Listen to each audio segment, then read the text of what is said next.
if you think of laws of nature as nature because we get them empirically. well, if you think of it as Kant does, as laws of nature,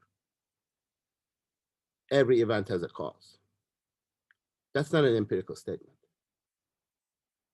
Because to be able to make that statement empirically, 100%, like beyond any skepticism, you have to watch every single event. And you can't. Nobody can. But we still say every event has a cause. Then you say, well, how do you know this? That's how the nature is. It's like, how do you know this? You watched so many events so far. You haven't watched every event. So you are unjustified. Kant says, if it were an empirical claim, then you would have been right to say that. But it's not an empirical claim. It's a transcendental claim. It makes the experience of whatever event that you're observing possible. That's a different discourse. That's not an empirical discourse. And then, do you want to say that there might be an event without a cause? Yes? Daniel, did you say you don't know? Maybe. Maybe? Like what? Maybe. Like miracles? Yeah. Yeah. Miracles. Yeah. So that's not the object of scientific observation for Kant. Like, I mean, miracles, because actually Kant says, like, whatever happens, that would not be even an event. That would be something beyond event. So every event as a cause is something that determines our relationship to the world, our mind's relationship to the world, our constitution of the form of the world in terms of empirical appearances, not from the external world. And you're right, maybe we can say some events might not have a cause. Yes, empirically speaking, we should say that. But transcendentally, it doesn't make any sense. And even if there were, I don't think you can theoretically discuss them, I guess. Like, what would be, like, okay, even imagine, like, what is a miracle? Like, making a wine out of water, for example. I think you can do that, like with the proper chemical process. You can do that. Mm. So what would be a miracle?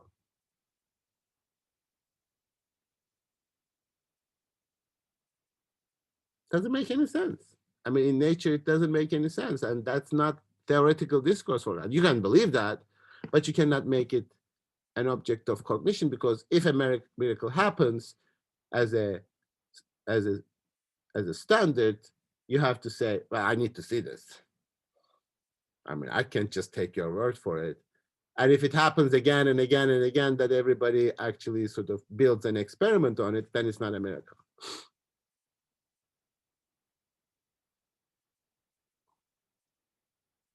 Or uncaused events. That's just sort of the, yeah.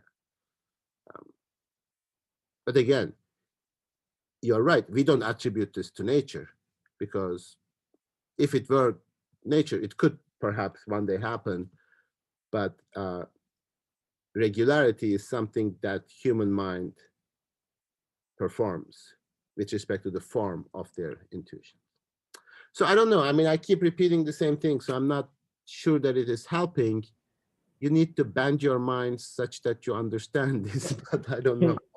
Can you, like, I think this might help. Like, where's the moment when it goes for Kant? Where's the moment when the conversation goes from, or the discourse or the analysis goes from empirical to transcendental? Where's that moment? Where's that line? Well, anywhere that you distinguish between the form and the content of our intuitions. If you are talking about the form of our intuition, which you already admitted while you were reading Transcendental Aesthetic, does not come from the external world, the next, I mean, you already accepted that. Now, what he is saying is that that unity that we attribute to time cannot just be of time, cannot be thought of just simply as a condition. It needs to be justified in terms of categories. So the form of intuitions are, now, you are absolutely right to have difficulties with this discourse. And it's a good difficulty because it's a productive difficulty, because when you move to Hegel, Hegel is going to say, well, sure, transcendental discourse is not empirical, but is it not philosophical? Is it not phenomenological? What status do we attribute to this discourse? We cannot justify it empirically, as you say, hence it is not a scientific discourse in the strict sense, because there is no intuition, content of intuition corresponding to it in space and time. But is it not a philosophical knowledge? So is phenomenology, namely, reflecting on the conditions of our knowledge, us in relation to the world, us in relation to the objects? What is the status of that discourse? Not in order to say that it is legitimate, illegitimate. It is legitimate, but it expands how we understand maybe not scientific knowledge, but philosophical knowledge. It's a rational discourse. It is a conceptual, discursive explanation, but that has a different status than simply empirical or like beyond the bounds of experience and therefore illegitimate. So that is how philosophical movement works now. The explanation becomes part of philosophical knowledge, because philosophical knowledge is not just about the external world, like scientific knowledge, but it also concerns our relationship to the external world. How do we think in relation to objects? How do we know? What is the form that we impose upon reality? Or how do we constitute reality? That doesn't make it any less compelling. That doesn't make any less true. In fact, that is the revelation of truth rather than simply being false. One thing that we constantly make the mistake, this is like slightly moving to Hegel, I'm not really sure yet, but for Hegel, it's like whenever we make a mistake with respect to the external world, we whole scale doubt all our abilities. Now, our capability of recognizing our empirical mistakes as mistakes is constitutive of our knowledge, not you just dismiss it. Because knowledge is not this abstract thing, it is moving through the stages of relationship to the external world. So we try to know the world in terms of our mere perception, mere sensation, just hit my eyes and I'm gonna know it. Then we realize, no, we don't do that. But that is philosophical knowledge that contributes to our knowledge, not just we dismiss it as false. Its falsehood, its negation, contributes to how we move to the next stage. Therefore, he says what he says about the philosophical systems. They might be true, false from whatever, but they reveal something. Their falseness is a constitutive element in the revelation of truth. That's the movement of history. That's the movement of human thinking. We just dismiss truth as false because we think that we can capture the truth in one proposition, which we never can.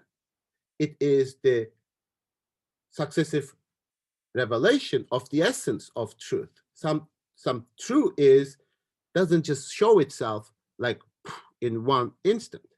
It reveals itself over a constitutive relationship to human consciousness. In phenomenology, that's what it is.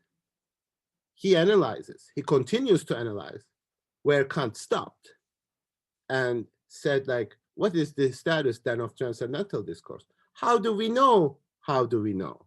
What is that reflection? And this is the problems that you're having. You are saying like transcendental discourse, where is this coming from, etc. Now, Kant says, once I demonstrate that this is absolutely necessary for the empirical knowledge, my job is not done. In fact, now I need to think about the transcendental discourse. How is that possible? Well, we are not going to answer that question because that requires reading not just sense perception or sense certainty, but perception and force and understanding. I don't think we are going to have time for that, but for Hegel, that's a legitimate question that is going to be answered in the revelation of reason, where this is not about the external world anymore, just the external world. So you make yourself an object. Now you can say we are starting from a perspective of we are looking at transcendental process and say, how do we do that? What is that? What discourse is that? The transcendental discourse? Well, Hegel calls it dialectical because that's a sort of regressed question. Yeah. But like that's the dialectical discourse. Your reflection on yourself is constitutive of yourself. So philosophical knowledge produces a discourse about itself and then continues. So things become much more complicated. And are we getting? I'm saying like, so now are we getting to Hegel now? Well, slowly. I need to explain a couple of other things before we move to Hegel, but I want to make sure that you feel clear and confident about your protocol for Thursday.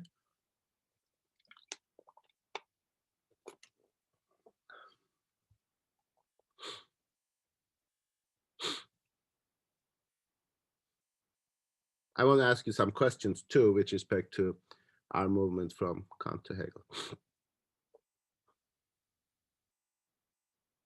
Any other parts of the text that you want to object? You are like a college student or like second, third year now. You need to move beyond naive realism or naive scientific discourse or idealism. Yes, the external world exists. If philosophers deny that, you should just not read them.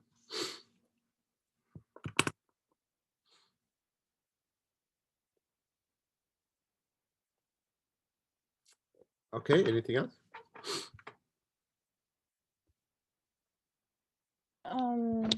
So for Kant, how should scientific studies be conducted?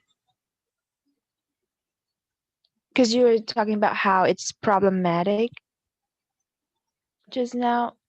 Scientific studies find empirical laws. They find empirical regularities. They find correlations. So they are not universal and necessary for Kant. To the extent that they are empirical, no. I mean, not just for Kant, but even for science, because if they believe that, they should stop. I mean, they should, okay, that's it, we're done. I mean, our job is done. We discovered everything that is going to be discovered empirically. I mean, they even changed the most basic assumptions of scientific discourse, as you might know, the transition from a Newtonian understanding of physics to more quantum Einsteinian or sort of modern, more contemporary physics. So science always recognizes just every perspective at the time might be different. But what science does is fundamentally and essentially ahistorical. It says, that is wrong. It's in the past. It's discarded. This is right. Now, today. If we one day discover this is wrong, we are going to throw this away and we are going to be right.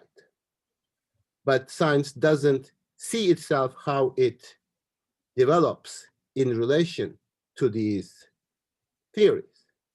That's the philosophy of science. That's the history of science. There are other people who are investigating that in the sense that how Newtonian physics is constitutive of what people now think in terms of contemporary physics of quantum theory. Now, for quantum mechanics or people who believe in that, Newton is already false. It's discarded. He was wrong. This is right. So, and there is no internal connection between the two. And science always moves from one absolute to another absolute. Like now it is right. Then the question is like, well, they can do that. They can give us practical answers to certain questions, etc. But for us, that makes it impossible to explain a concept like race. We once believed that the race was a real concept. Now we don't. It's like, yeah, in the process, you've screwed up the world. And we have no way to just simply say, oh, oops, everything was wrong. Therefore, once we dismiss the concept of race, we are going to dismiss racism. Does that happen? Of course not. So science tells us, oh, whoops, our mistake. We thought race was a real concept. It actually isn't. And everybody turns around and says, oh, okay, then I should stop being a racist. Because, you know, I only trusted you in my racism that you were right or something. That's not how it works. Human thinking, human history doesn't work that way. So then the question is, how do we understand ourselves historically? Philosophy as historical manifestation rather than a kind of scientific, which was like Descartes, for example. Descartes, therefore, represents modern science very well. It's like, well, something is wrong. Throw it away. It's false. It has no constitutive element. It was just a ridiculous, meaningless mistake. Never seeing the insight that that mistake actually contributed to the formation of what we now consider to be the true proposition. And that's philosophical, that's historical, that's thinking moves. Truth, philosophical truth, can never be captured in one proposition. That's what he says at the beginning of the preface. And that it negates itself philosophically. Not scientifically, maybe, but that sort of, it limits science to what Kant said to the empirical study. And that's perfect. Science can do that. Nobody is thinking that science is illegitimate. But you need to draw the boundaries of how far science can know. So empirical laws, science discovers those. You know, they find new ones. They make good correlations. You know, and then if you want to bet, that will work. So, you know, they solve certain problems with respect to our livers and hearts, etc. But as to whether they are creating other problems while doing that, that's another story.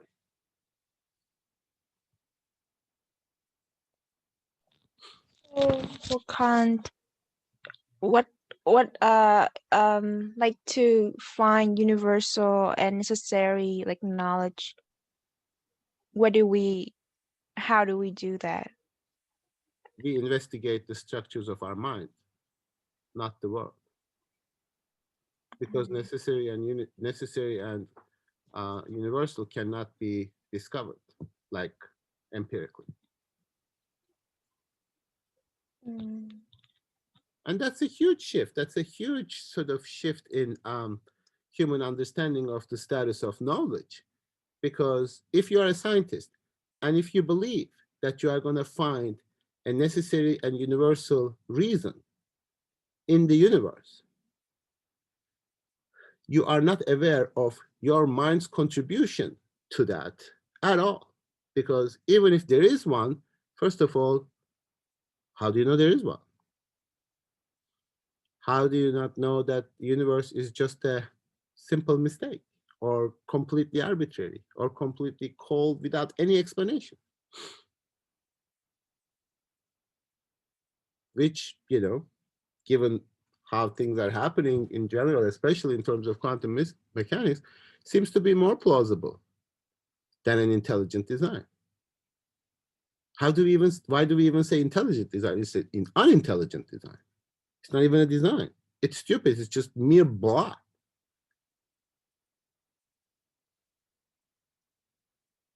But then you say, oh, well, there must be a structure. And even knowledge, to gain the status of a knowledge, already is a loaded term. We distinguish it from information. We distinguish it from like gossip. It's not just something contingent. It has that weight, that necessity. This is knowledge. This has stability. This gives us power over an extended period of time, over nature, over what we know. And that's a regularity that cannot be justified empirically beyond skepticism. Of course, you can justify it to a certain extent. Like, you can feed people poison and they keep dying. And you can say, okay, that's a poison, don't drink that. Until maybe one day we'll have a mutation and we don't die from that poison anymore. Or vice versa.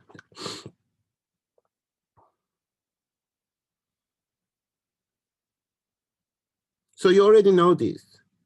I mean, you already know these. You already make these assumptions. Whenever you take a course on science, whenever you study research methods, whenever you study statistics, these are all there in the presuppositions of your method.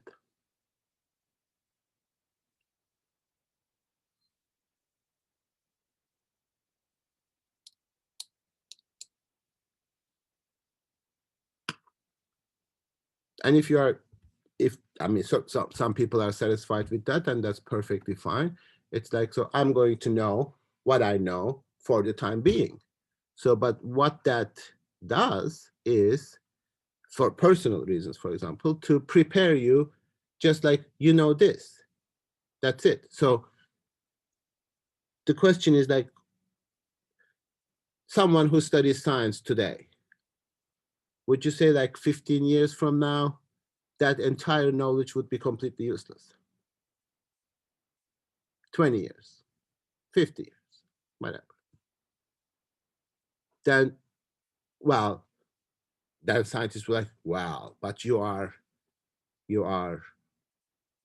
educated in scientific method, therefore you can produce knowledge, not just be limited to what you know.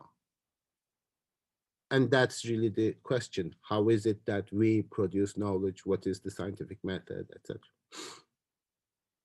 Not empirically what information you know, which will be not very useful.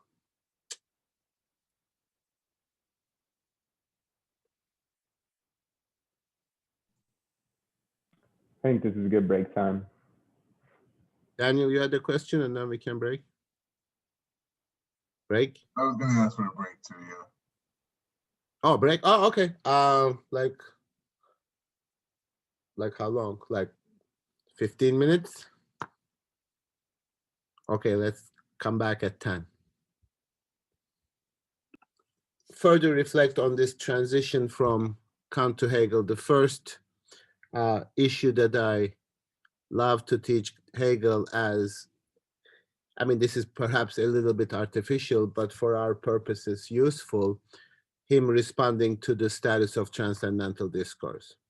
I think that the easiest way for us to move from transcendental philosophy to phenomenology is phenomenology both takes what it takes from transcendental discourse and really runs with it.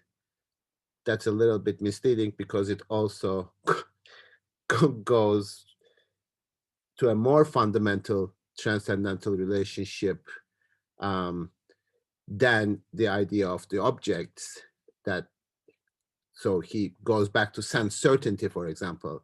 So he gives the historical development of epistemology from Descartes to Locke to Hume to Kant in terms of the movement of consciousness. So he describes these kind of different philosophers as contributing to different parts of consciousness. And that is consistent with his phenomenological understanding of the truth really developing, not just Hume is right, Kant is wrong, or Kant is wrong, or Berkeley is right, etc., but how movement, epistemological movement, takes place in terms of the development of consciousness. So he's going to go back to sense certainty, for example, which is going to be Locke, like how can we sure empirically that our impressions are true? And is going to give a more fundamental explanation of the relationship between consciousness and the world than Kant did. But he will also move beyond Kant in terms of this movement doesn't stop, according to Kant, just with the transcendental discourse, because philosophical knowledge kind of takes transcendental discourse into its movement and says like, oh, well, everything that Kant might say might be right, but it is limited. It is limited to what it can know at that stage. And he's going to have this beautiful structure is that everything is right in terms of its limits, but it's also wrong when you move beyond those limits. So therefore, he says you cannot like mix and match or confuse different levels of the development of consciousness. Something that might be knowable empirically might not be knowable empirically in another stage of consciousness, depending on how consciousness constitutes its object. And you can immediately start seeing that in terms of like, what is the content of our sensation? You can break that down phenomenologically. It might be the color. Color as what? The shape, different than the shape. When I look at an object, do I see an object, or do I see its side, or do I see its shape, etc.? So even when we say something like perception, we are already talking about a very complicated relationship to the external world. So I can say this is a pen, but it's also black, but it's also this, etc. So Hegel is going to go through every stage of our relationship to the external world and reveal what is already implicit in Kant's idea of transcendental discourse, but he will also go beyond transcendental discourse. And we are going to see that step by step, especially like we'll see the sense certainty. We might actually, under some miraculous conditions, move to perception. I'm not really sure we'll be able to move to force and understanding, but I'm going to explain you the logic of it and how it moves. And even though we might not be able to textually analyze every single aspect of perception and force and understanding, but I'm going to explain it to you. Now, the other thing that is really important. Any questions? Can this be seen similarly to the sort of back and forth that science does? Like, how is this different from whatever these theories are come up with, someone comes up with them and then analyzed, and then that refines to synthesize to find new theories, which continues in this dialectical manner? Because the idea is science takes always nature as its object of perception. And when science takes human consciousness as a study, content of study, it takes that as an object as well. It analyzes that empirically. So the distinction is like philosophical analysis is not empirical, it's rational, it's conceptual. It's not something that you find evidence of it, so to speak, in the external world. That's the distinction. So, because as you searched for an empirical proof for the transcendental discourse and you didn't find it and it made you a little frustrated, that's the reason, because it is not a pictorial representational thinking. which imagines evidence or sort of, have that concept, because that level of thinking is really thinking of objects and subjects separately. So like Hegel would say this, for example. So what is a imagination? It's like having an image of something, reproducing an image of something even when it's not there. So how can you do that? Just like open your eyes, look to your right. What do you see? You see a book. Close your eyes, and then that book appears in your mind as a picture. That's the way we think. That book has no connection to anything else, to yourself, etc. It is like a delimited object as an image from another object, from another thing, etc. But that's not the way human, even consciousness works, not just in terms of knowledge, but in terms of thinking. But also it doesn't give even scientifically doesn't give an accurate understanding, where science also talks about relationships among objects. Like causation is a relationship, or field and attraction and mutual whatever, magnets, whatever. So you don't really see those as representational objects, but science tries to reduce them to objects that you can study in terms of evidence. Philosophy understands it to be conceptual. Now you can say, well, there's a conceptual aspect of science too. It's like, yeah, that's what philosophers are always trying to make scientists aware of, the conceptual foundations of their own discipline. But scientists can't and don't study them because first they find them speculative, but they don't have any tools to study it. You cannot use scientific method to answer the fundamental questions of science. Like you cannot, I don't know, you cannot design a biological experiment answering the question of what life is, because it operates with that assumption. So science, whenever it reflects on its own conditions and how it constitutes itself as a method of knowing, is philosophical. And good scientists are too. Like really influential and important scientists are the ones who are not afraid of asking these questions, because they are not like technicians. They are more reflective on their own conditions. So, I mean, I don't have anything against science or scientists when they are thoughtful and interesting. So it's just, yeah. Okay, so one idea that very important, which I may not have sufficiently emphasized, at least not in this course, is this idea of unity in Kant. Now, Kant defines this multiple times. Some of you were not really explicit in your third protocol in stating this. So I said, well, maybe I didn't emphasize that enough. So I want to go back and to reflect on that. So on page 121, he started this idea of all intuitions as sensibles rest on our being affected. Concepts, on the other, rest on functions. This idea of function is very crucial. So by function, I mean the unity of the act of arranging various presentations under one common presentation. Now, actually, from this, I can immediately move to Hegel's conception of the universal. But on page also 131, I think, this is a very significant statement that I probably didn't emphasize enough.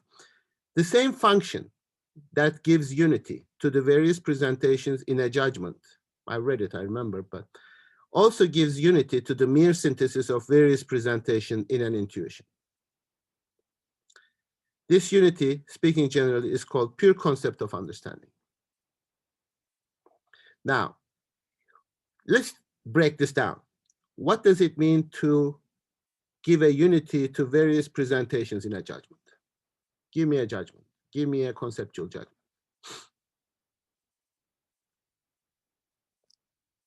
Give me an example.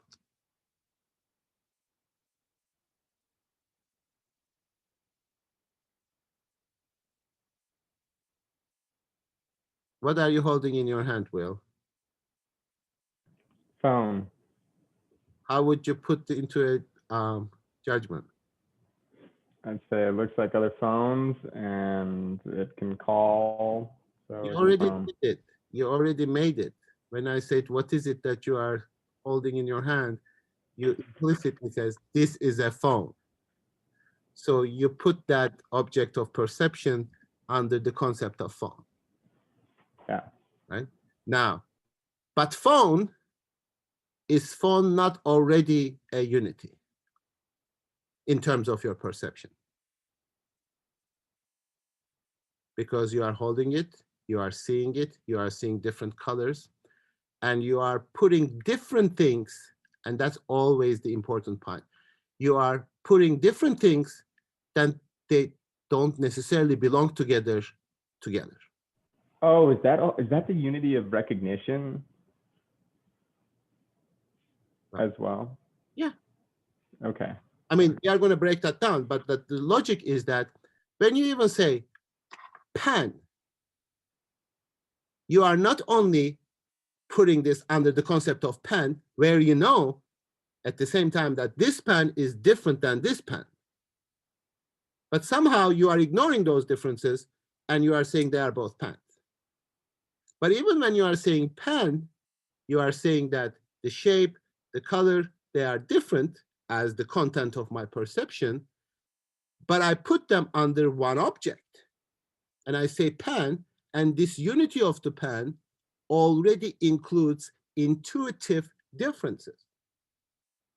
Because there's the color, there's the hardness, there's the ability to write, etc. But you have I mean, in this case, you put them together, but every act of putting them together, every act of creating a unity is at the same time needs to be recognized as putting different things under one, putting various presentations under one presentation. I can do it at the level of intuition by merely seeing this as a pen and not patch of black, patch of shape, patch of whatever, etc., but a unity. And in this unity, I already have to recognize the differences. Just like when I make a judgment that this is pen, this is pen, this is pen, I know, is this a pen too? Yes. Is this pen? No. Yes, S. Is this the same thing that we talked about when we said that like intuition to like a particular object and judgments about like a category of objects are like the same function? Like you perform the same when you make judgments about a particular pen as you do when you make, as when you make intuitions about a particular pen as you do when you make judgments about like all pens? Same function, yes, exactly. The same function that gives unity to various presentations in a judgment. So is that function what we're calling unity? Like, is that the name for like the function itself? Well, or like the quality that comes from the function, or? He says function is the act of like doing it. So yes, when we are putting various presentations under one intuition and explaining or understanding the unity of the intuition, it is the same act of understanding that would produce concepts. So there's already an inescapable spontaneity in the act of putting various intuitions together, even though it is a character of sensibility. But even in sensibility, that unity is not given. Therefore, we need the synthesis of time. How do we do that? How do we bring about this unity? Because transcendentally, we put those presentations together because we unify time around this object. Nothing in the object, scientifically, let's say now, gives us the necessity or justification to put, if I'm just like a machine registering blackness and squareness, etc., nothing in those give me the necessity of putting them under one pen. That's a judgment. So yes, the same function that gives unity, the same act that gives unity to various presentations in a judgment also gives unity to the mere synthesis of various presentations in an intuition. So intuition is already synthetic. Intuition is already judgmental, right? Already makes judgments because we are gathering things that don't belong together. And in every judgment, there is these two aspects. When I say this is a pen, and this is Hegel's insight, I'm saying that this is a pen. Yes, it is the universal concept of pen, but it is not the universal concept of pen. It's also a particular pen. This is not the whole penness, it's just a pen. That identity already necessarily includes difference. So when I say this is a pen, this is a pen, in order to be able to do that, we need to already recognize that these are not the same thing. They are not the same, they are different. So in a judgment, there is this peculiar capacity of putting things together while at the same time knowing that they don't belong together. This is an incredible power because that's what people constantly fight about. Like, you know, when you say like, men are like that, somebody says, not all men. It's like, of course, that's the concept of man. It is not a sort of free-floating universal. Of course, they conflict with each other. Every concept already includes the difference. And therefore, people fight constantly. It's like, but I didn't mean it. Well, of course, that's in the nature of the concept itself. You are putting things that don't belong together. And you know that becomes much more obvious in cases like animals. Like cockroach is not a horse, but they are animals. The concept of animal includes not only difference, but even contradiction. Because it is both a horse, and it's also not a horse because it is a cockroach. This is beautiful. This is the kind of like all of a sudden all your problems appear in a different way. And he was like, oh, we make these claims about these people. Well, yeah, we don't believe them. So human predicament is that we make these judgments, but we don't recognize that every judgment, to the extent that it is true, it must be false. Of course, it doesn't apply to every object because it's a judgment. It is putting things that are different under a category. Yes. Daniel, do you have a question? Yeah. Yeah, I was gonna say, so when Hegel says like understandings like this power of dissolution, he's moving from, like when he talks about like the power of the negative, that's like, that's moving from Kant, like he's proceeding from Kant at that point, kind of. Well, he will recognize that understanding understands what it understands. That's fine. By understanding, it also constitutes the object of what is supposed to understand in the next stage of consciousness. So Kant doesn't even come up until force and understanding in Hegel. So what we are going to read before is Locke and other people who are thinking of constituting knowledge in terms of perception, basic perception. Kant is already too sophisticated for Hegel that it doesn't come up in sense certainty and perception, but it comes in force and understanding because we need to constitute the object of what we know. What we know in pure sensation is just abstract properties like green, red, hard, sour, etc., because that's the level that corresponds to our sensation, and that's the most basic elemental level according to which constitution of an artificial sensation can be constructed, like that hits my electrical or magnetic things, and that's how we translate it into machines, etc. But when I see a object, I see contradictory properties They are not the same, they are different. But I put those properties together and I say, that's a table. And I say, this is a table. And you say, this, like the black? No, it's this table. So what are you pointing out to? So you're already under the category of table, you are putting various presentations under one presentation. You are already doing that. Now, Hegel is analyzing this process and analyzes how consciousness creates its own object in this interplay between the universal and the particular. Because Hegel's understanding of the universal, and that's always very confusing, because for us, universal is always a universal, like a abstract universal. Like, this is a book, that is a book, that is a book, that is a book.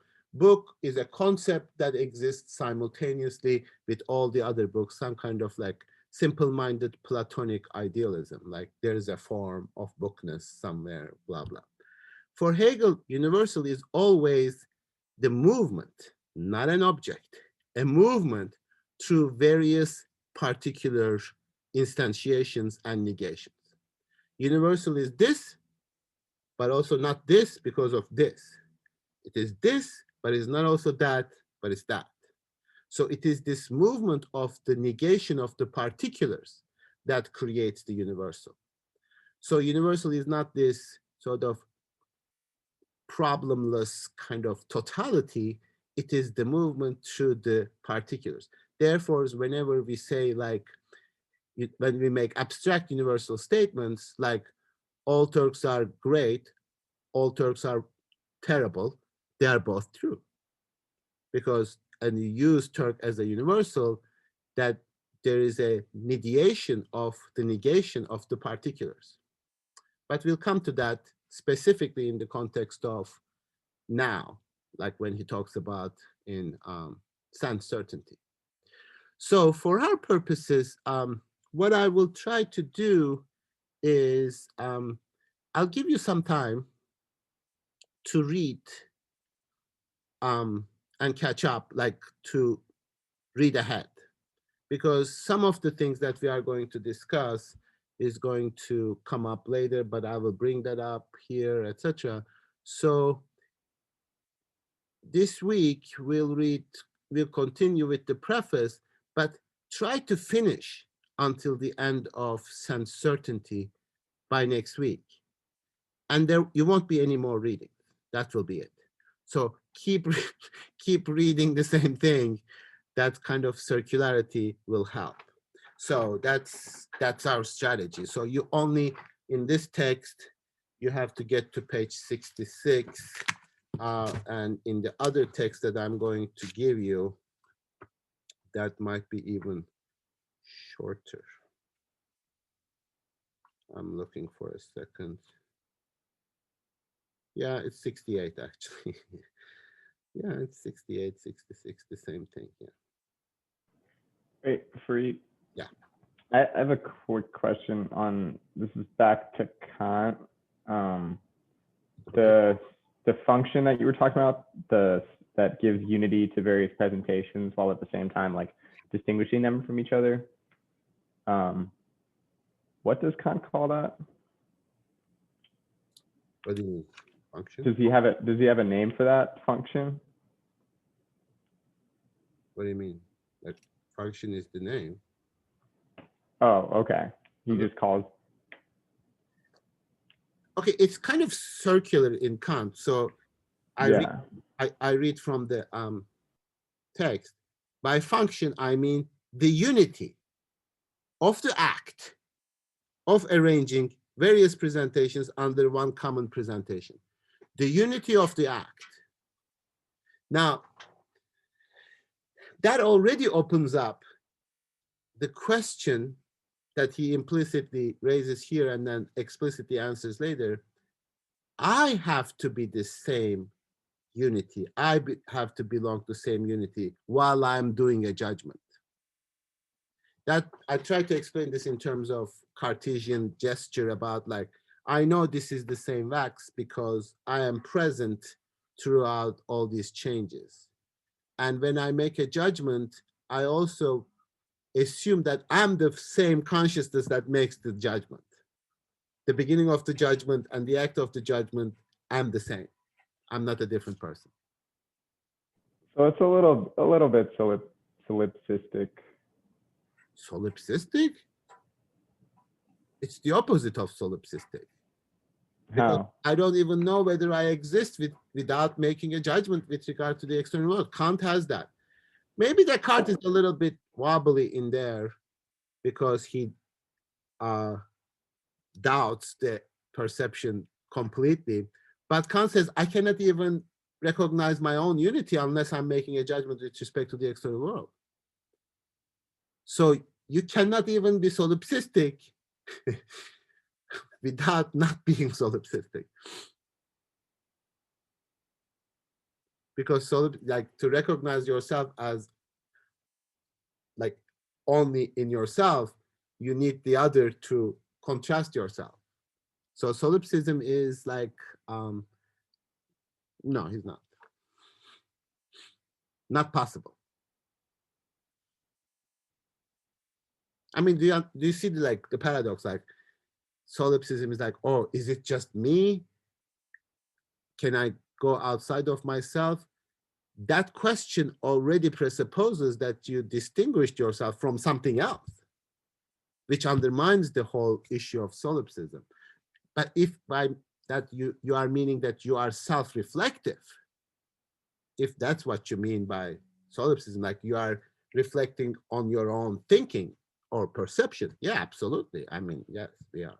Like that's also we want to know ourselves. Yeah. I guess I was just like, it's like he's doing the same sort of, I don't know, he's relying on the same sort of staple self that Descartes does. That's a tough one. Sure. You know what I mean? Like it just seems, I'm just like, he's just going back again to that to clear it up. If you are substantializing the self, that's a very complicated question in Kant. Ultimately, I would say yes, because subject as an existing thing might be presupposed. Not so much in Hegel. Hegel says like it is only a relation, not at all a substantial being. But yeah, Kant is difficult. I mean, that becomes even more complicated in Kant in moral philosophy when he says about thing in itself, like we are a thing in itself. And then he goes on like the intelligible self and the, Schelling sort of speculates on that. But yes, yeah, that's a problem. Don't make a judgment. Just recognize it as a problem. Okay, so the bifunction, I mean, the unity of the act. I mean, he already kind of sneaked in transcendental perception there, the unity of the act, right? But if he can demonstrate that unity, and that's what he believes, that the unity, the idea, the concept of unity is not something that comes from the external world. And then all sort of relies on the idea that our knowledge of the external world is always limited to our sensation, our perception, empirical. Because to assume anything else would be dogmatism, would be like, I made up the structure of the world in my own head. And that belongs to the things in themselves. That would be dogmatism.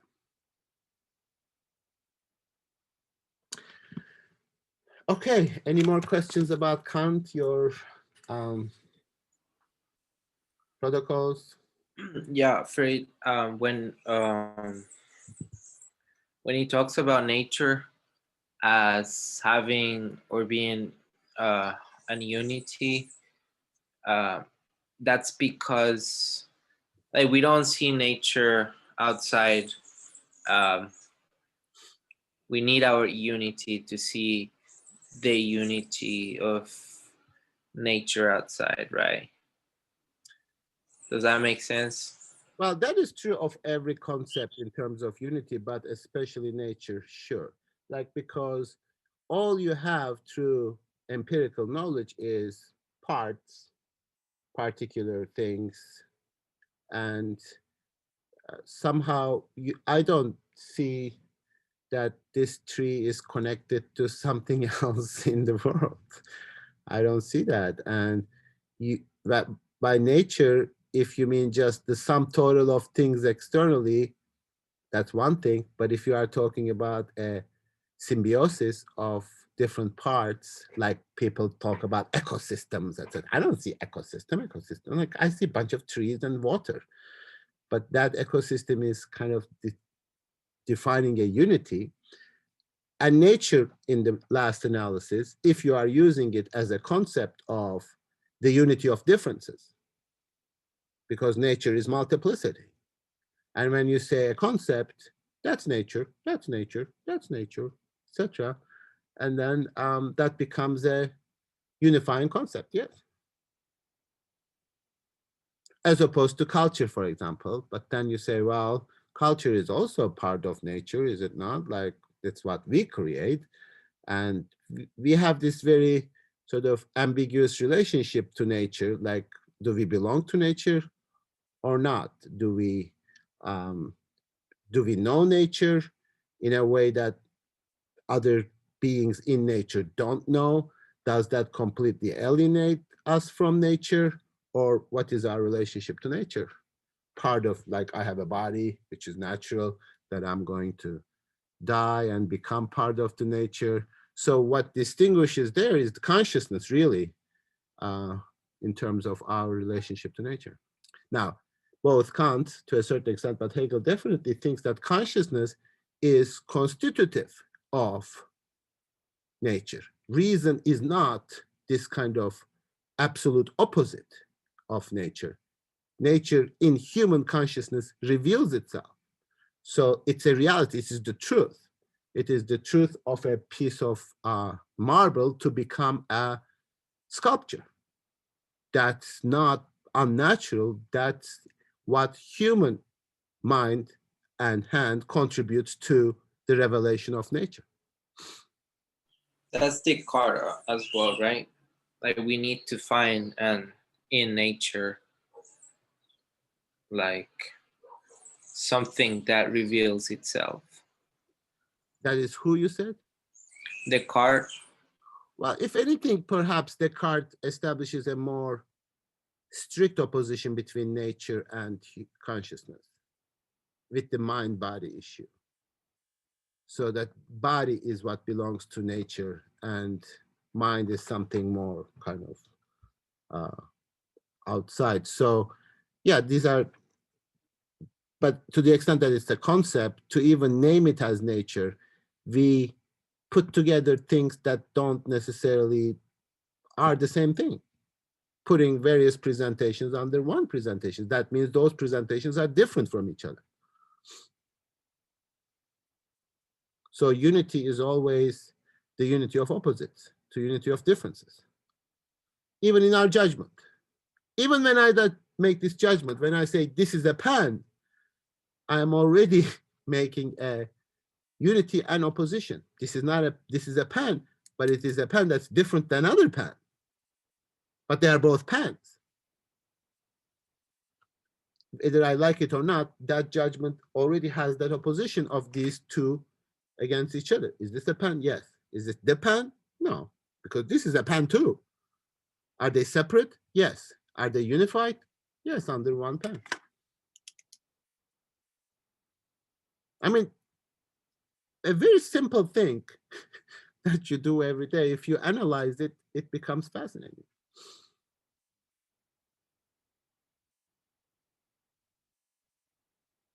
And you need to analyze it because we are building knowledge on the basis of these human actions, judgments.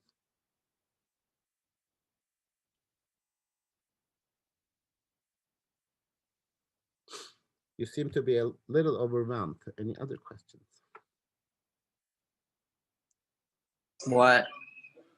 You seem to be overwhelmed. I am, yeah. Good. That's, yes. I just feel like we're moving a lot and I'm starting to struggle to keep track of where we are. We are just in this space of moving from Kant to Hegel where everything is going to eventually come together.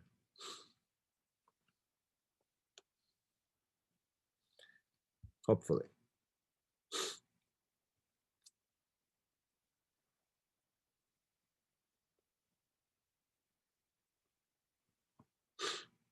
Any other questions, or should we just start reading Kant a little bit? I mean, I'm sorry, Hegel a little bit. And we are going to go really, really slow because we have like very few pages to cover, or whatever that means. So I'm asking you to read it, reread it, and think about it, because part of the difficulty is that just because you put your eyes on the text doesn't mean that you read it or understand it. So it's going to be a really exercise of a very few pages. So it's not like a lot of reading. So the difficulty is not the difficulty of time or quantity, but making sense of very few sentences.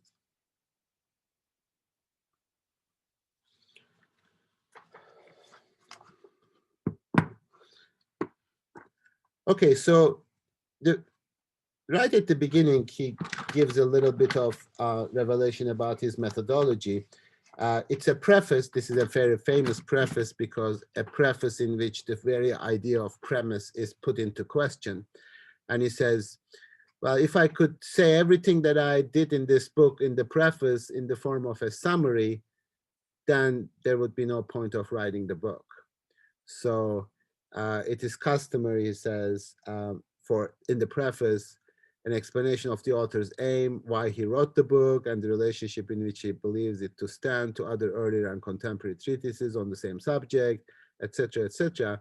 However, in the case of philosophical statements, a philosophical investigation, for him, that is not only superfluous, but inappropriate, counterproductive, because that jumps into this idea that you cannot express philosophical truths just in propositions. And that really transforms the way in which philosophy understands itself, because propositional truth is the only way that both contemporary, but also at the time, modern scientists thought about what truth is.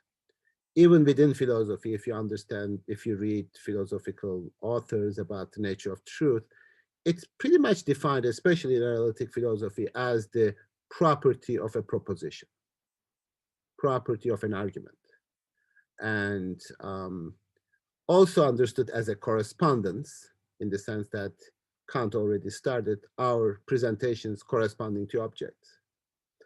And it is attached to the property of belief, namely, knowledge is justified through belief, so truth is the property of the belief that you have. For, he says, that's inappropriate, for whatever might appropriately be said about philosophy in a preface, say a historical statement of the main drift and the point of view and the general content and result, a string of random assertions and assurances about truth, none of this can be accepted as the way in which to expound philosophical truth. So, and he learns this partially from Kantian language, because whenever we say certain things in Kant, that is provisionally leading to the next statement. Therefore, the truth is not something that you can capture there. He saw that in the nature of transcendental discourse. So for him, the execution, which is the process of coming to truth, is not just a method, just a disposable process. And it is not like journey is not as important as the destination, blah, blah. There is no destination other than the journey. There is no truth other than this movement. Also, since philosophy moves essentially in the element of universality, in which case we'll just think of it as conceptuality, concept of always putting different things under one. That's what we learned from Kant, right? So whenever we use an expression, a concept, We are moving within the universality. Even if when you are talking about something particular, philosophically, you are talking about it in terms of the universal. And this is also to a certain extent true in science too. Like, for example, there cannot be, ever since Aristotle, there cannot be just a science of the particular. You cannot have scientific knowledge about a particular. Science is not developing a knowledge about the particular. Particular is a part of a universal concept. So whenever you are becoming a doctor, you are not studying my liver, you are studying liver, because liver is a concept and has a universality. And that is only justified to the extent that all the livers that they study behave in the same way. Therefore, doctors always make empirical mistakes too. They say, like, livers usually work this way, but your liver screwed up.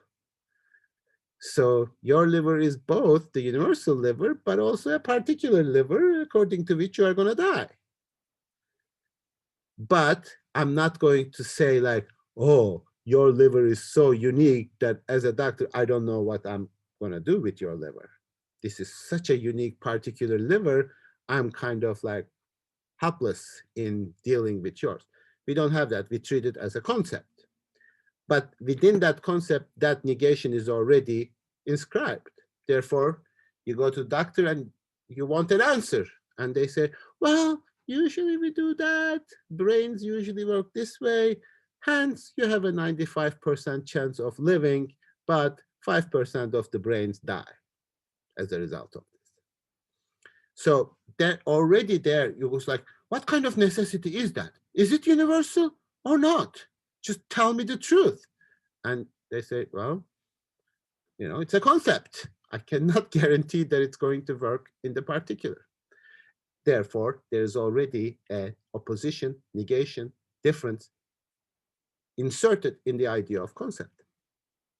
So, which includes within itself the particular. It might seem that here, more than in any other sciences, the subject matter itself and even its complete nature were expressed in the aim and the final results, the execution being by contrast really the unessential factor.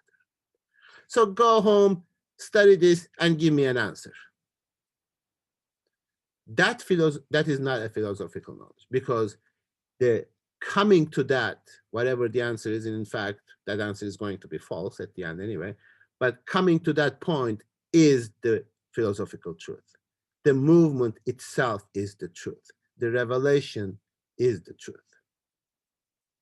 And it's not just the end product at the end that is expressed in a proposition. So philosophy is always the work, the labor, the idea of moving from one another. And even if you are wrong at this stage, I mean, you'll necessarily be, you are going to be correct in the next stage, which will also turn out to be false in the next stage. Therefore, the very attempt to define how a philosophical work is supposed to be connected with other efforts to deal with the same subject matter drags in an extraneous concern. And what is really important for the cognition of the truth is obscured. The more conventional opinion that he rejects gets fixated on the antithesis of truth and falsity. This is an extremely important sentence. The more it tends to expect a given philosophical system to be either accepted or contradicted. Hegel is right, Kant is wrong, Descartes is right, Spinoza is wrong, blah, blah. And he finds only acceptance or rejection. Therefore, this is just mere opinions. Which opinion is correct? What is your opinion about that? That's subjective opinion of Kant, in which all these opinions are treated as isolated objects from each other and can be judged separately. But rather, it does not comprehend, and this is beautiful, it does not comprehend the diversity of philosophical system as the progressive unfolding of truth, but rather sees it in its simple disagreement. So since he attributed to this more conventional opinion, You know he's not going to do that because he thinks philosophical truth is overcoming this conventional opinion, namely, if you accept this, you cannot accept this. You are either Kantian or Hegelian. You are either Cartesian or Humean, or you are either this or that. That doesn't really work in philosophy. Because the truth is not something that is propositionally contained in one system. Philosophy is this movement. Philosophical truth is the not just observing this movement, but going through that movement. So in terms of pedagogy and philosophical learning, it is something that you need to do, you need to think for you. It's not something that can be demonstrated by me saying Kant is this, Hegel is that. You have to think that. That's what is most difficult about explaining transcendental deduction, because you need to go through that process to understand it for yourself. My explaining it in propositions doesn't really help. I mean, it helps. I hope it helps a little bit, but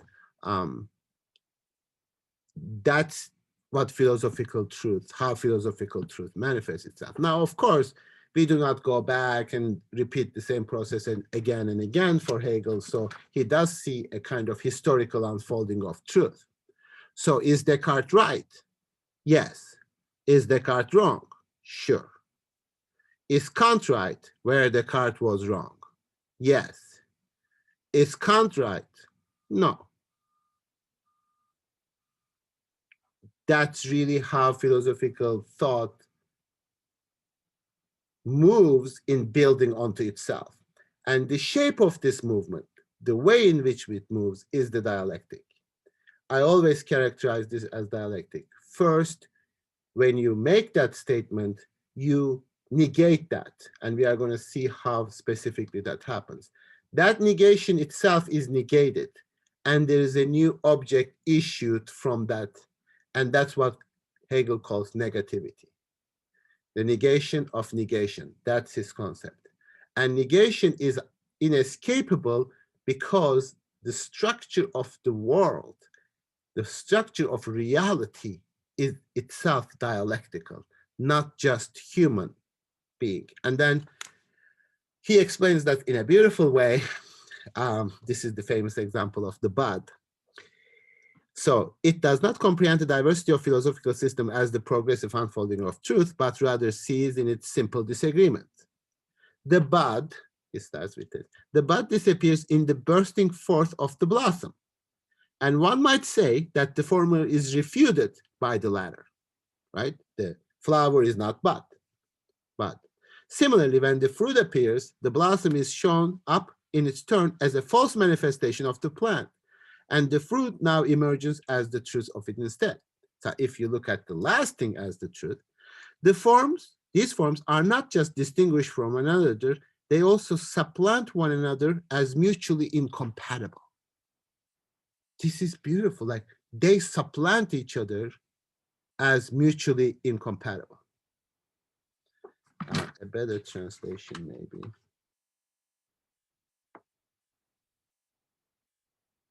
No, they also supplant.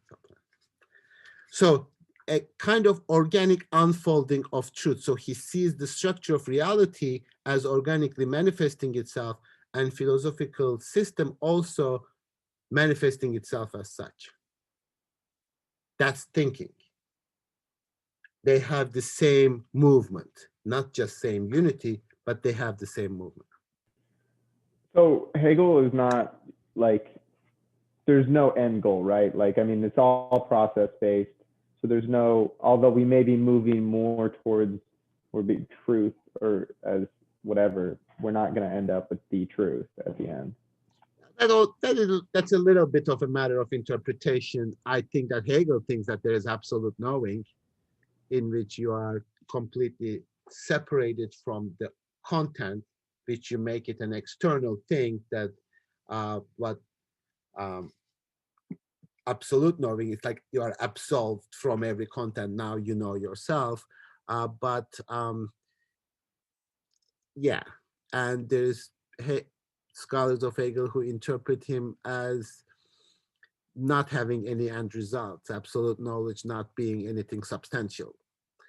But he was a 19th century German philosophers who saw certain manifestations of reason in Europe at the time. So, I mean, who cares? Like Hegel himself may be thinking this or that, but as a result of his method and being true to his spirit and sort of saying like, I mean, I can make propositional statements about Hegel's ideas, but how do we respond to that? So if we want to use Hegel or if we want to think about dialectic today, can we postulate an and?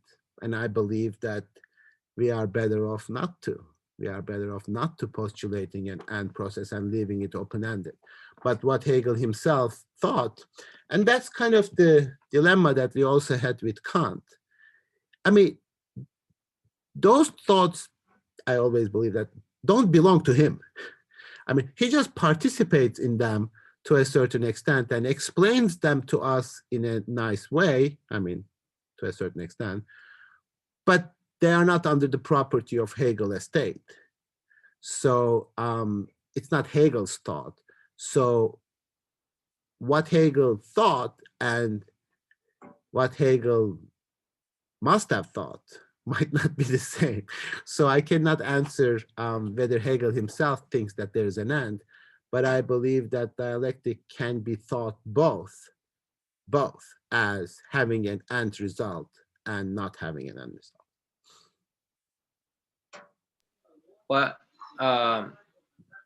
What is the difference though? Like what Hegel must have and what Hegel thought?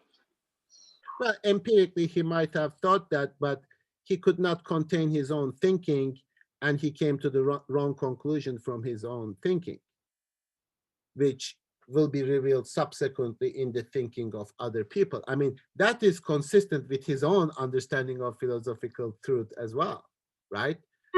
So we cannot treat Hegel's system as true and false either anymore. Because he says that. I mean, Hegel contributes to the movement of philosophical knowledge. I mean, I want to read Hegel in a Hegelian way.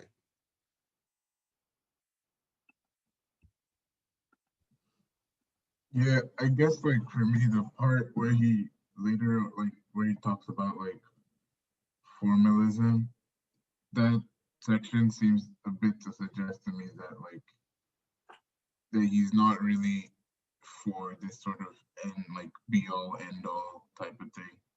That was like what I got from that, at least. Sure. That's a part that will justify that reading, and I completely agree with you. But if you read the book till the end, there is but even without going to the end, a section that really annoys me is that would suggest the opposite, is on page 3, section 5, when he says, the true shape in which truth exists can only be a scientific system of such truth. To help bring philosophy closer to the form of science, to the goal where it can lay aside the title love of knowing, philosophia, philia, and to be actual knowing, that is what I have set myself to do. And that suggests to me is like, shut up, like, no.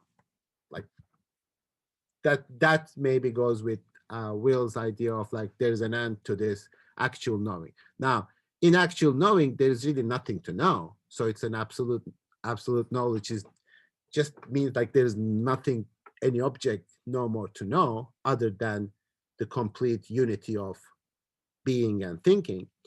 But I mean, even that is problematic. Aren't we coming to this like 2,000 years late? Like this same idea shows up way earlier in the East. Pre-Socratics, Parmenides, and the West, yeah. And who? I said the East, and you said the West. I mean, I said Parmenides because that's like where he's coming from. Sure. Yeah, I just feel like this isn't, is this that, why is this so groundbreaking? Like, I mean, because he doesn't declare in a proposition being and thinking are one like Parmenides does. He actually does it. hmm. I mean, that's why it is fascinating about the system, because that would be a proposition. That would be a statement like where absolute, as he later calls in the introduction, is shot from a pistol.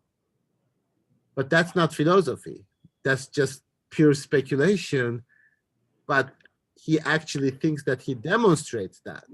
And not just in phenomenology, actually, because phenomenology, strictly speaking, is not philosophy proper. Philosophy proper is logic, philosophy of nature, and etc. But um, that's what's fascinating about him, is because he articulates in every stage of why consciousness moves to that unity of thinking and being. And there's an enormous richness in that movement, like we will see in the case of. So if it were a question of making propositional statements, then sure, that's not an accomplishment. I mean, anybody can do that. I mean, anybody can say now thinking and being are the same. I mean, we can read Eastern philosophy and then conclude from that, and then we might think that we are understanding something. But for Hegel, you don't understand anything, because for understanding, you need to go through it. So he sort of stays true, maybe that poor word choice there, but stays true to his, like, he stays true to the process in his. Most of the time, yes. I would say there are always questions, obviously, as to whether his explanation of anthropology, for example, or madness or race are true to this process. But I think he just sort of thinks that this is the labor of love. You need to go through it rather than standing on the sidelines and dictate the game. And that's always what does, like, you know, when people who do like everything else, I think, but still. So that, you know, you write something like Hegel did this, or Kant said this. When you are describing somebody like a philosophical position, or you are kind of talking about history of ideas and giving this kind of external account of what someone said and did, you are actually not understanding it. You are just objectifying it and you're saying it. So you can write it in your protocols, for example. Well, by going through various presentations, Kant demonstrate the necessity of having concepts for experience. You can say that. And that's why understanding at that level is, you know, just repeating the words. But if you think it for yourself, and if you go through the process, your understanding and your learning is going to be completely different. Because then you are going to discover, oh, what you said in this, at this point, by trying to explain that, was wrong. Because when I go through that process, what you said now appears to be wrong. And I would say, oh yeah, okay. Because otherwise you are just sort of completely subjected to what I say. Yeah, I don't know. I thought, and well, I mean, yeah, I still think through writing, I will like think of it, right? Like, so you're saying that we need to think of it like in what, like daily life, or like apply it, some sort of like Hado thing, or what exactly are you talking about? I'm not really sure. I mean, thinking it for yourself. This is really what we sort of characterize with this ambiguous expression. So, you know, somehow, like when you explain deduction, it's different than just hearing it. When you sit down and write it, when you go through the process, when you take the responsibility of explaining it to someone else, that's a completely different process than sitting there and, well, what you say makes a reasonable amount of sense. But you are asking me questions. You are saying like, yes, you said this, but I don't still not understand. I mean, I understand the words. I understand that Kant says that, but I don't understand the necessity of unification for experience. I'm just taking your word for it. But I'm not understanding it in the sense that I cannot imagine experience without unity. And if I cannot experience, I cannot imagine experience without unity, then I understand what Kant is saying. Not what I'm saying, but I came to that conclusion. So there is something truth about that. I mean, we are talking about this too brazenly when it's like you need to think for yourself, etc. But that's something very complicated. Like at some point you say, yeah, I listened to him and listened to him and listened to him. But then one day in your room by reading the text, you say, oh, I got it. Oh, I understand it now. And then you realize I hadn't understood it at all. I wrote this entire paper. I mean, I sometimes think that I got a PhD without really understanding what they were saying. So there's always that level of going through that labor of thinking. So I don't know what that is. I can't tell you like how it happens for human beings, or, you know, it is perhaps like, to me, this happens most beautifully when I watch the empirical world and I see Hegel everywhere. Everything is sort of like manifesting according to a Hegelian dialectic, things turning into their opposites, etc. Then I feel like I'm understanding it better. Isn't this just like non-dualism?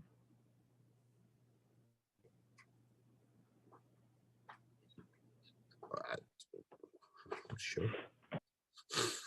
You like to put labels on things. Well, I don't know. I just feel like so many times there's like something like this, and then I've read about it in Eastern philosophy that happened thousands of years before. I mean, sure. I mean, just because it's early doesn't mean that it's more spectacular or something. But yeah. Yeah, I don't mean that. Just that, like, if you're working with it earlier, like, I don't know, you've had more time to work with it. Sure. But I think that Hegel also gives you a lot of intermediary mechanisms that explain the state, the school, the race, the madness. And so he says you have to go through the labor of explaining this.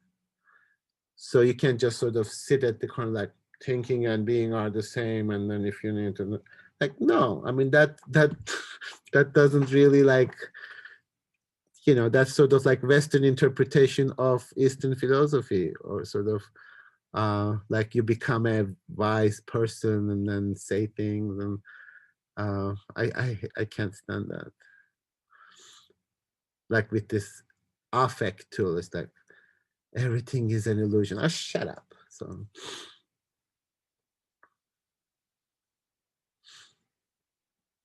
yes, Sukmin. I have a question. So, for Hegel, if everything is in movement, if philosophy is in movement, which is always changing by negation, then how do we? I don't understand how we can establish universality in this ever-changing movement. Like, how do we find universality in that? Well, if by universal you mean something stable and unchanging, Hegel doesn't have that conception of universal. So for Hegel, that movement itself is the universal. And we'll see that specifically with respect to concepts like now and here. He does that in time, for example, in the preface. So the universal is, by definition, something that is identical and not identical with itself, because it has all the particulars within its movement. And that's how we find universals. Otherwise, it's just an abstraction. Now, the animal, So, go ahead. oh, I was gonna say, so is it just the movement itself that is universal? Yeah. But what if we reach the end of the movement, as Will said? I mean, the real knowing. Well, Can that be something that we can call? that's the question. Hegel thinks that yes, in principle, it is possible for an idea, like a concept or a universal, to reveal itself and come onto its own in that process. That might be completed in principle, yes. Now, that's a complicated question because there are also others who might read Hegel and say, no, such conclusion is not possible and not even desirable. But we really need to answer those questions with respect to specific philosophical problems at specific points, not in general. Because if we answer that in general, that becomes becomes abstract. So what is the universal that we are talking about? Like animal, like, for example, a concept, right? It's an empirical concept. It's a grouping of different things that do belong together. Now, a lot of particular animals disappear, right? They no longer exist. Does that change the concept of animal? I don't know whether there are new animals added to the concept. Are there new animals emerging? Really? What? Well, there's like new kinds of animals, not necessarily new species, but there's like new sharks, they found a new squid, like a never before seen deep sea squid pretty recently, a new kind of like Okay, lemur. that emerged through a kind of evolutionary mutation. Um I'm not exactly sure. I didn't read the whole article. I think it's just for the squid, it's just at depths that we've never before been able to reach. Now, of course, this is an empirical difficulty. So you can ask, I mean, just to answer that question in a sort of cheatingly easy way, like, is the concept universal animal complete? When does it complete? Do we know all the animals under it, or do we add new animals, or when other species disappear, do we change the concept of animal?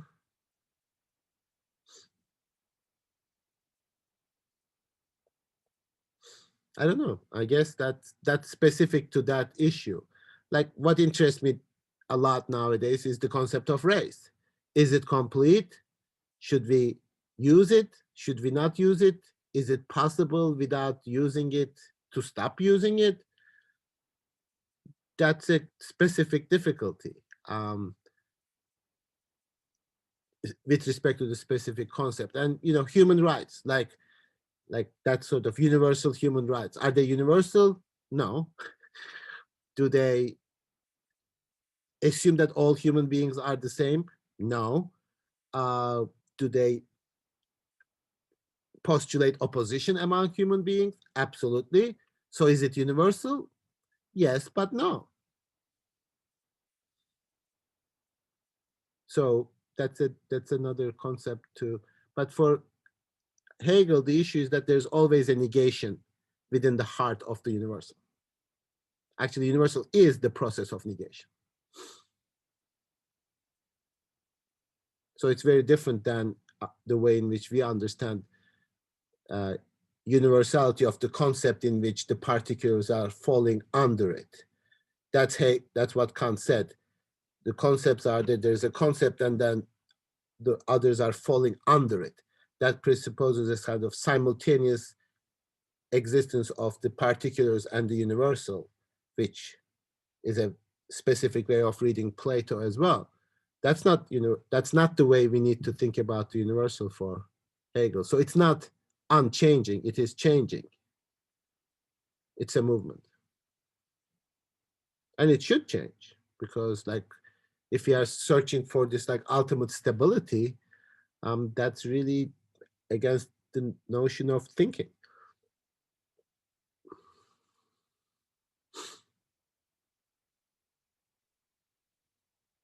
And this is of course the empirical concepts, but even like concepts like what considered to be pure concepts for Hegel, we will see are not complete.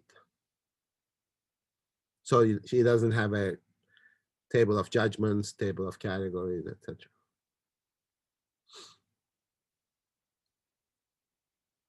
Because reason, and that's the ultimate speculation perhaps for reason before Kant is not the same as what it is after Kant.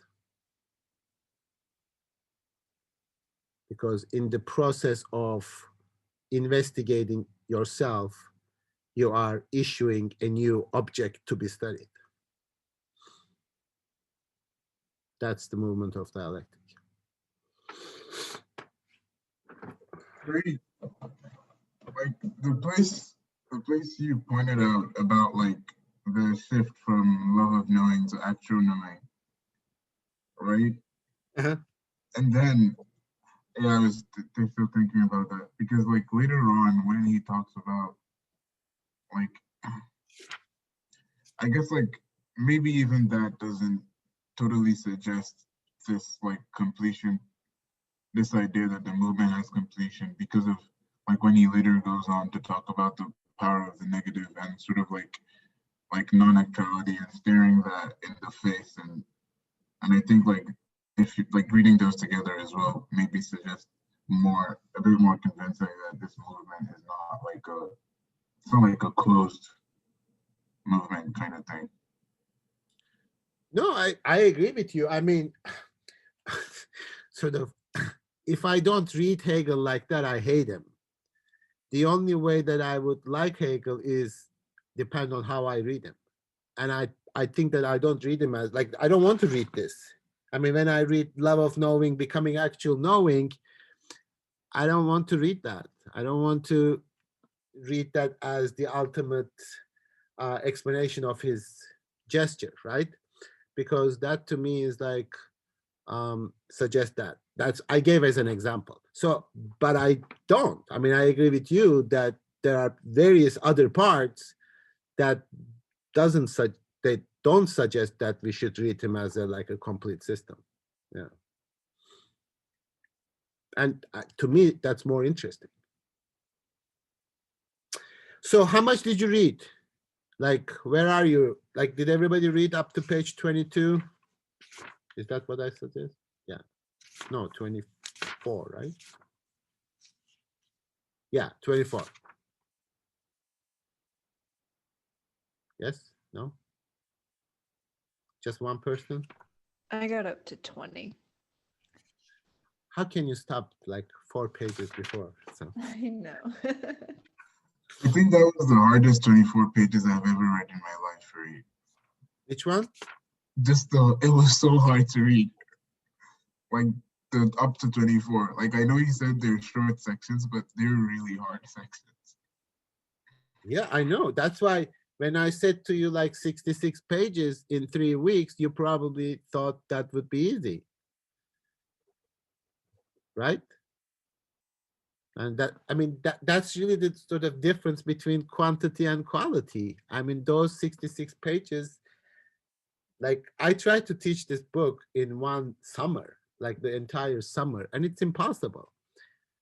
It just is. Like, especially like, it maybe gets easier if you do it again and again and again. And if you had read it already, that won't be easy to read it again. I mean, it's still difficult for me, and I read different translations, and because it really depends on what you are concentrating on.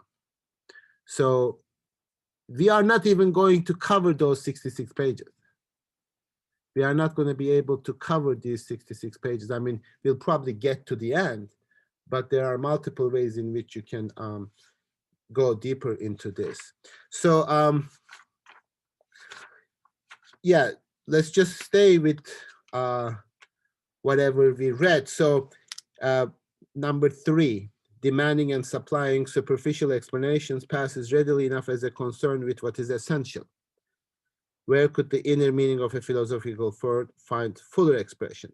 And then further on, yet when this activity is taking for more than the mere beginning of cognition, then it's allowed to pass for actual cognition. And this is really what he is describing in terms of like somebody saying something about a philosopher and pretending to know it. That I think is the issue. Like Hegel does that. Kant talks about concepts. Talk about concepts necessary for experience, which I said to you at the beginning of the semester. That passes as knowledge. Like you can say, oh, I know Kant because I can make true statements about Kant. I can make true statements about this. That is not even knowledge. That's not even like proper information for Hegel.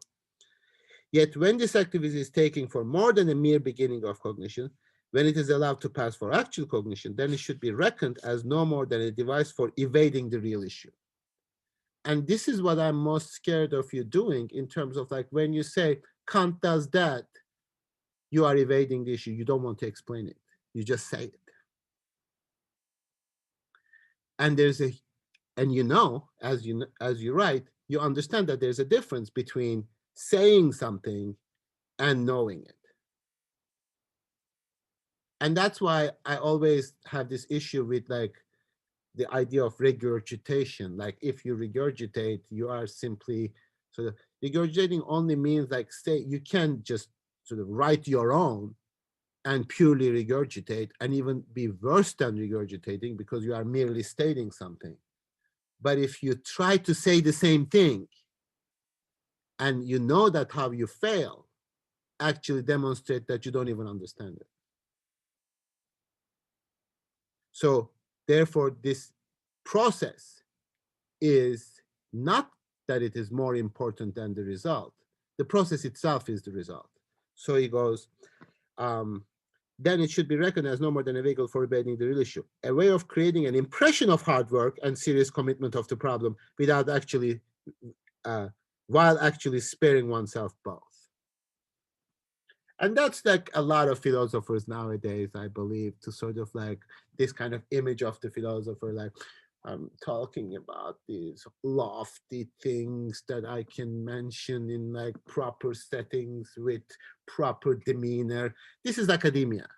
This is sort of people like, I mean, not all of it, hopefully, but like sort of some kind of affect, some kind of posturing, some kind of talking about difficult things without really getting into the difficulty. For the real issue is not exhausted by stating it as an aim, like this is what content, but carrying it out. Nor is the result the actual whole, but rather the result together with the process through which it came about. The aim by itself is a lifeless universal. That's really what Hegel would say to you, Will, in terms of like, this has been already said by Eastern philosophers 5,000 years ago. He would say, the aim is a lifeless universal. Just as the guiding tendency is a mere drive that as yet lacks an actual existence, and the bare result is the corpse which has left the guiding tendency behind it. Similarly, the specific difference of a thing is rather its limit. It is where the thing stops, or it is what the thing is not. This is sort of the characterization of the pictorial thinking.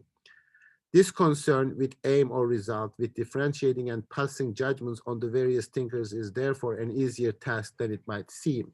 So you reduce all of them into objects and limits and say, this is where Kant begins, or ends, and this is where Hegel believes, I judge each of them as separate objects.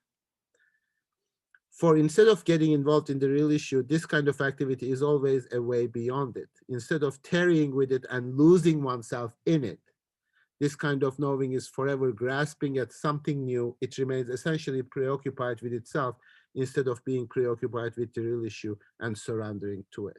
So you are much more concerned about the veracity of your judgment rather than understanding the issue. This is like, I mean, phenomenology is not his greatest book. And he doesn't even think that this is proper philosophy. It's phenomenology. But he has some really interesting insights in this preface. And it gets like much more complicated. So this culture part, culture and the laborious emergence of the immediacy of substantial life. And he also makes this point, like, you need to have these lifeless universal in order to negate them. So you need to have an understanding, general conception of something to the extent that you never confuse that general conception to actually thinking. So you can go to college for 4 years, spend a lot of time and energy, etc., and really leave without having learned anything other than the general conception.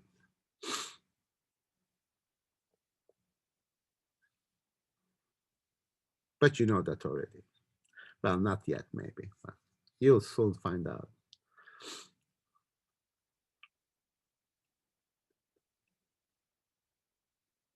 So then he goes about that section on actual knowing and knowledge. So he plays with the idea of philosophy as the love of knowledge, but it is knowledge itself. Yes, Esther. I have a question. In the pages that we read, as dense as they were, and what we've been talking about is Hegel really has this struggle with like creating these concepts, having these philosophical discussions and discourses, but never really like doing anything with it. Is he concerned about the action that comes from having these like ways you change your life according to the concepts and things that you learn about, or is it more just simply having a personal understanding of these things, not really changing your lifestyle in a way that is more conducive to physical principles or something like that? I'm trying to figure out what his like his goal is. He talks about empty aims, but does he have a goal with creating this action? I think what he thinks that he is doing is similar to Kant, revealing of what we must be doing when we are relating to the world. So phenomenology is a description of human, first of all, human consciousness. So he thinks that he is developing knowledge, but this is where we already are, he thinks. So we already are here. We already manifest this kind of knowledge. He is just clarifying that for us in phenomenology. So he says like human consciousness moved through Locke, moved through Hume, moved through Kant, and they were absolutely necessary for the revelation of philosophical truth. But he separates philosophical thinking as a movement, as fundamentally historical, than like propositional statements, like Kant is right. Because every philosopher that comes on the scene, especially if you read modern philosophers, is like, everybody else before me was wrong. Now I'm right. They failed in these ways. Now I'm right. And especially in modern philosophy, you might have encountered that gesture. But for Hegel, it's kind of interesting. He thinks like, he does to a certain extent, like, yes, every philosopher before me was wrong, not because they were actually wrong, but they thought that they were right and everything before them was wrong. So he introduces this historicity of thought, that philosophical truth is not opposed to falsehood. which is quite fascinating in 19th century, in at a time where sort of we are fascinated by this simple opposition, truth and false. It's either true or false, logic, etc. And he says, sure, those all work in whatever domains they belong to. It might, I mean, you can't expect scientists to be dialectical. You can't expect, um, you know, so all aspects of human mind work in the same way. But philosophical truth is not. And now, then the question is like, how do you live your life, if you want to ask that question, given that there is this revelation about the structure of the world? Do you want to fight with people constantly trying to prove them wrong? Or do you have something better, in the sense that you not only try to prove them wrong, you do not try to prove them wrong, but show the way in which that they are right and their limitations and how far they come and they don't come any further. So I don't know how that manifests itself, but he seems to think that this actual knowing, not love of knowledge, because philosophy as a way of life is really much more in terms of the love of wisdom, not actually having the wisdom. In fact, it's predicated on the idea of not having the wisdom. Therefore, when he says that actual knowing, then it's a problem. But that's a great question.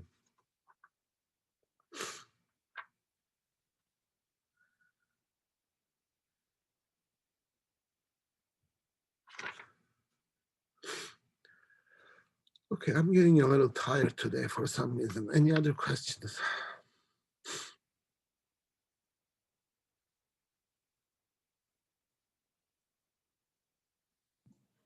is more like a terminology question. But what does he mean when he uses notion?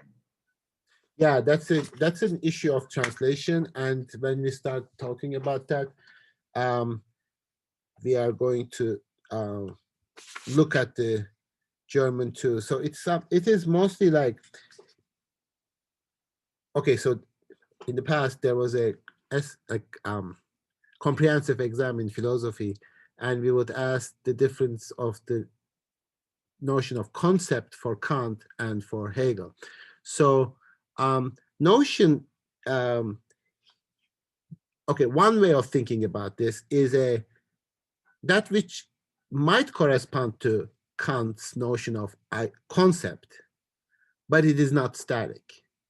Concept for Hegel is never something that is established, already existing potentialities, powers, like a universal structure.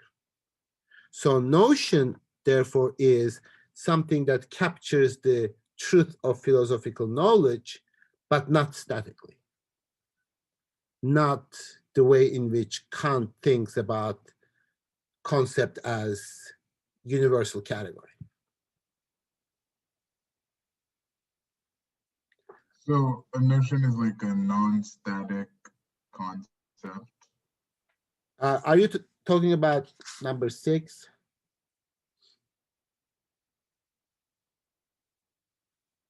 Paragraph 6?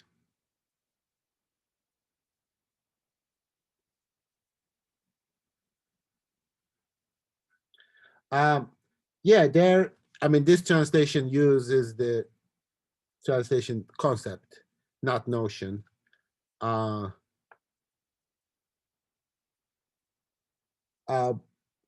So it's Begriff, the same word that Kant uses for concept, that which grasps.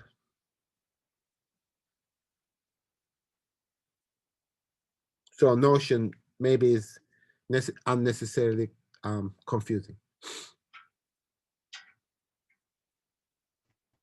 So notions just ideas that are open to that movement of philosophy.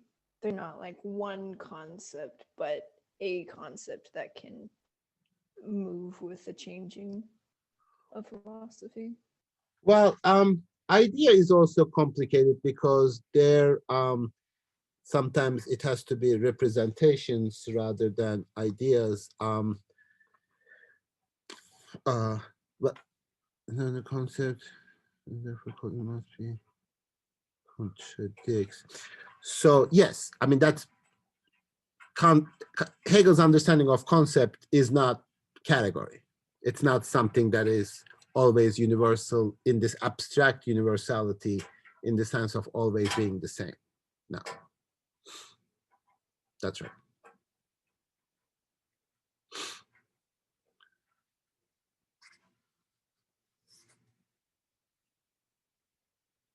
I actually also had a question of terminology.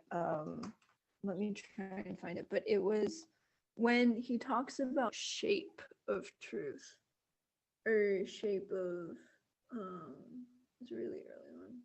Is that the same thing as like the idea of form, like not the content of truth, but or relates to Kant's idea of form? Hang on, let me try and find it. Yeah, it's on page on 5, for example. Yeah, there it is. Yeah, that's a difficult one because I read that as the shape of the movement, not the shape of the form.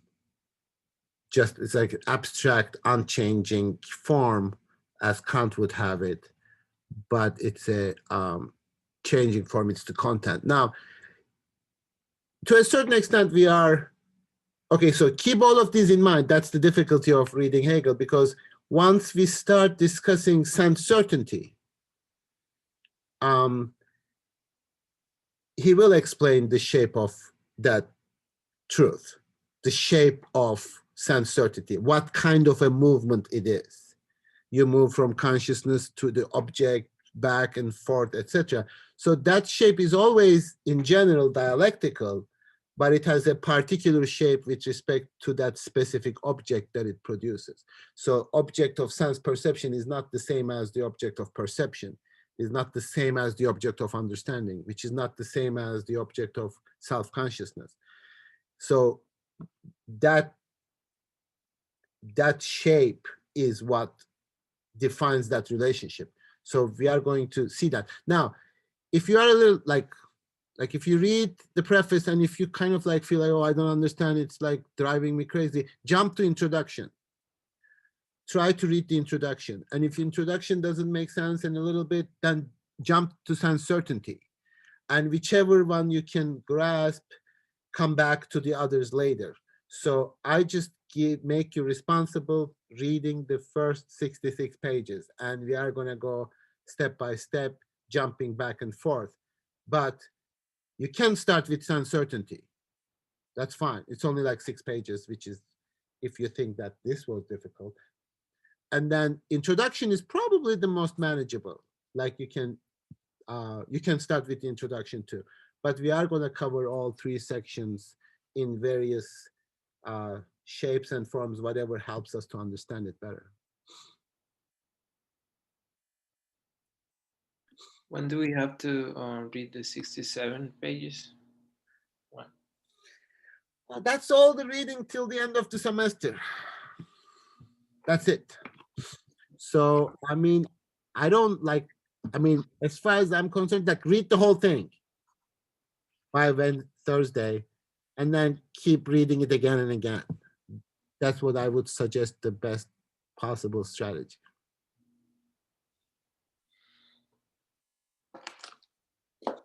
Because, I mean, don't anticipate that you will understand everything just because you put your eyes on the text and read it aloud, etc. So if you don't understand it, keep moving,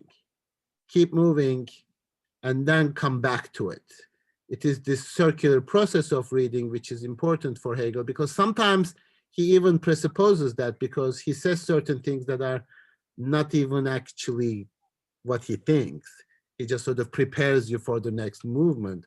So therefore, I don't know how to assign this in a linear way over a three week period. 60, I mean, just read 66 pages. That's not very long, like for a class in 1 week. Just read the whole thing, and then next week read it again, and then read it again. And whatever you understand, that's cool too. So like, if you don't understand number 4, but you understand number 5, that's cool. So how do you want us to write these protocols? Say, I mean, it's likely that we're going to understand some of it and not understand other parts. First of all, I want you to write a full protocol with like 2-3 pages, and everything we discussed in class. I don't hold you responsible to understand anything that we don't discuss. Therefore, it will be much easier than writing a paper, because we are going to cover whatever we learned in the class, not I'm going to ask you like explain Hegel's conception of big riff or something like that.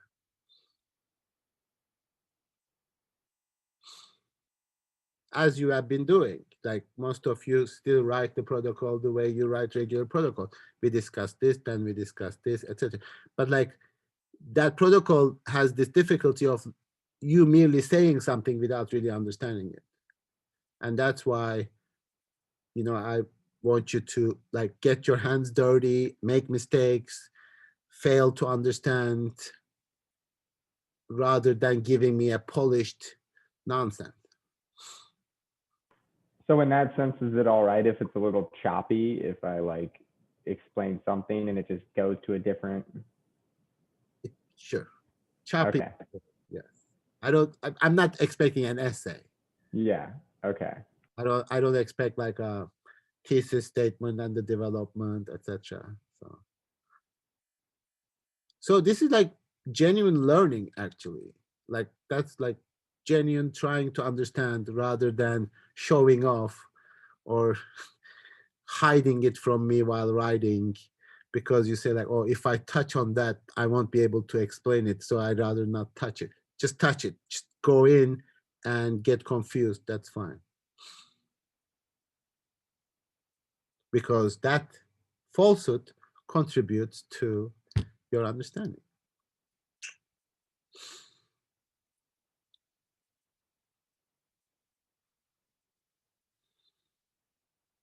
So I'm going to be a little slow this week, just for Kant. And so I'm not going to jump ahead and like, try to explain everything. So we're just going to move very slowly. So try to stay awake while you are listening. And we are going to move a little bit, maybe next week.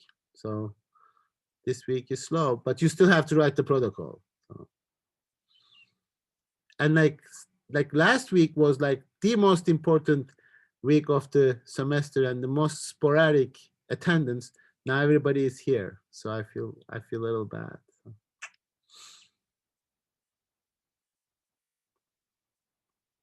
It was an unfortunate thing. So I'm gonna slow down like till Thursday. If you have any questions, because your protocols are due Thursday evening. So think about that. I mean, most of you did write, so it's cool, but you still have the 2 days to think about Kant and bring up questions next class as well.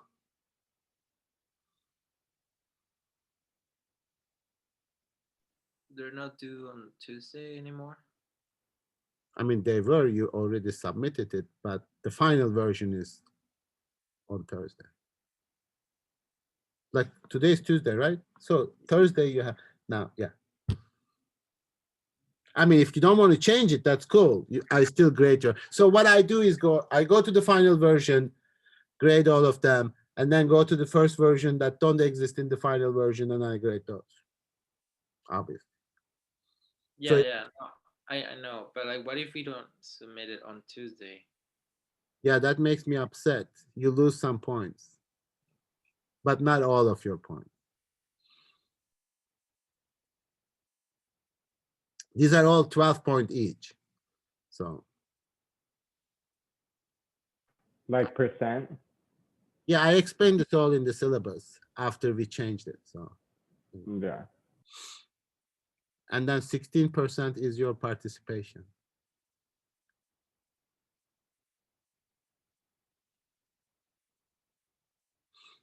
But you already know how you are doing, right? You have a pretty objective and realistic assessment of how you are doing in the class.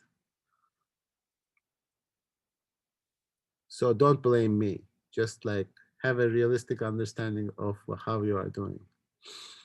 And if you want to discuss that with me, if you feel nervous, I would be happy to do that.